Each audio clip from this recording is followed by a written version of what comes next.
విశ్వాసంలో హన్నా వలె ఉండాలి. సంవత్సరాలు తరబడి మందిరంలో సేవకుడితో ఉండాలి. దేవునికి స్తోత్రం. అట్లా ఉంది కాబట్టే ఆమెకు మెస్సేజ్ని చూసి అదృష్టం దొరికింది. దేవునికి మహిమ కలుగును గాక.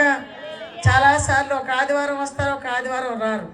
కానీ ఆ రోజు మీరు రాకపోయినప్పుడు దేవుడు మీతో మాట్లాడనేమో, దేవుడు మిమ్మల్ని దర్శిస్తునేమో, దేవుడు మీకు ఆశీర్వాదం ఇచ్చినేమో. కానీ వాటన్నింటినీ మీరు మిస్ అయిపోతున్నారు. ఆయన ఎప్పుడు ఎవరిని దర్శిస్తారో ఎవరికి తెలియదు. కాబట్టి ఎల్లప్పుడూ మనం ఆయన స్వరం వినడానికి రెడీగా ఉండాలి. అది మందిరంలో ఉండాలి. దేవునికి మహిమ కలుగును గాక. కాబట్టి ఈరోజు క్రిస్మస్ అనగానే పండుగని సంబరంగా చేసుకోవడం కాదు, కానీ ఒక విశ్వాసిగా మనందరము కూడా దేవుని పనుల్లో పాలిభాగస్తులమై ఉండాలి.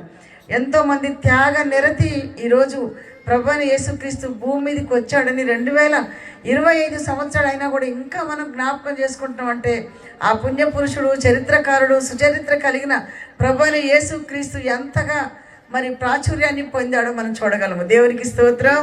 ప్రపంచ దేశములన్నింటిలో కూడా నేను ప్రతి ఒక్కరికి ఒకటే చెప్తా, ప్రపంచంలో అన్నిటికంట ఏ దేవుడు గొప్పవాడంటే ప్రభువైన యేసుక్రీస్తు అని చెప్తా. దేవునికి స్తోత్రం.